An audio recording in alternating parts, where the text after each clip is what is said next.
So, when the Tamil Nadu branch of the Aam Aadmi organization, I won't call it a party yet, when it started, how did it happen? Is it people watching what's happening in Delhi and so inspired, let's duplicate it down here so that we are ready when they want to come looking? Is that what the idea? We had one set of people who were already part of the India Against Corruption movement. India Against Corruption is what was done by Anna Hazare. No, Arvind also was responsible. At that time, that was what it was called. That was the organization. That it was never a formal organization. It was just a loose association of people. Okay. So they had held parallel protests here when Anna Hazare fasted in Delhi, and they had also even invited Anna Hazare for a meeting, and he addressed people I heard in the Marina Beach. Yes, he did come. Good gathering. Yeah. And these people were supporters already. And again, IAC had support of all kinds of people. It had people from BJP, from the RSS, from... Is it they didn't think there will be ever a threat, so they all joined in? Yeah, no, either they saw an opportunity or they saw that there's no threat. There is an opportunity for the nation as well as perhaps for their own political lives. Okay, so they decided to back it. They decided to back it. A lot of people backed it, and here also the same thing happened. So what was your personal journey into this thing? I was a part-time faculty member in a management institute in Delhi, near Delhi, Noida. Okay. And I had just 2 hours lecture a day, 8 to 10 o'clock. And after 10 o'clock, I had the whole day to myself. So lazily, I walked up to Anna Hazare's protest. I had only heard about his watershed development programs because I am a researcher in social sciences. But since I've heard his name... That was from his village. His village, Ralegaon Siddhi. Okay. And he did a brilliant thing in watershed development, and he's a world leader in watershed development, in fact.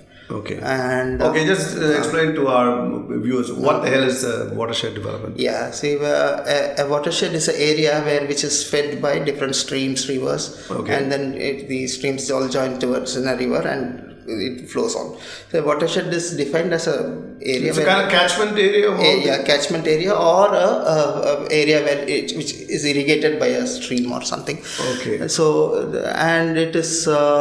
To develop the area, they need to build a lot of little structures like check dams, like bunds. So that's what he did. So that the water gets retained in the soil and the area becomes fertile and usable for agriculture. And people. Have you seen that area before it became developed? No, I've only read about through it. Anna Hazare? No, I've never read about it only. So, but you've been to Ralegaon Siddhi? No, I have not been. No. I have only read about these things because I worked in the watershed. I evaluated the watershed development program in Tamil Nadu. Okay, so coming back to Tamil Nadu, the people out here saw something good happening, and therefore there was a parallel movement to sort of duplicate it here, and then sort of merge into the national effort.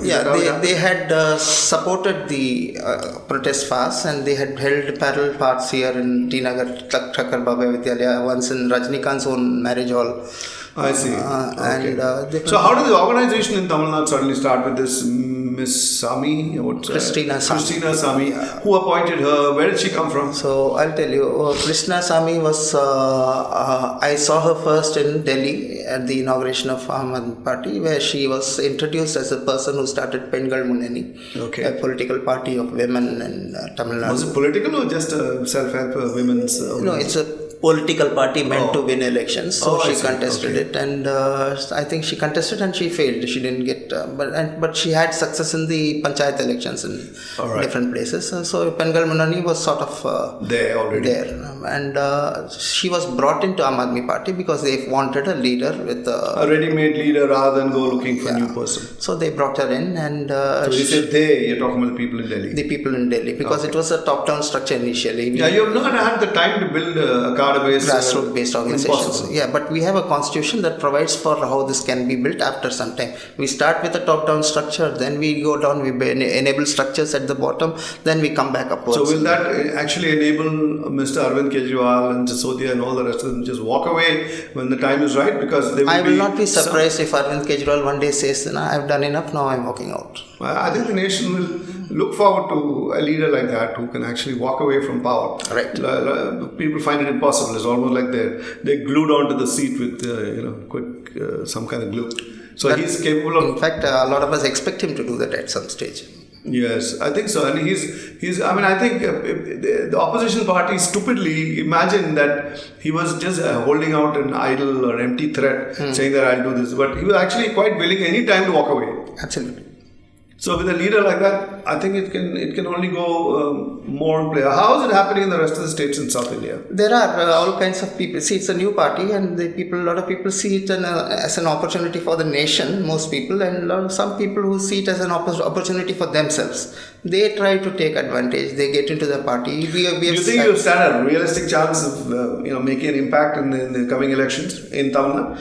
In Tamil Nadu, I'm not sure. I hope to have about 5 or 6 good candidates out of the 40 odd seats, including Pondicherry. 40 seats. Okay. So we hope to have at least 5 or 6 good candidates. So since you don't have an organization, I would imagine these 40 people who are standing will be almost on their own. We have already started the groundwork for an organization. Okay. We have a different kind of campaign method also. In Delhi, we had a calling campaign where, say, people from Tamil Nadu settled somewhere in USA can decide to pick up the phone and call about 30-40 people and campaign for the party.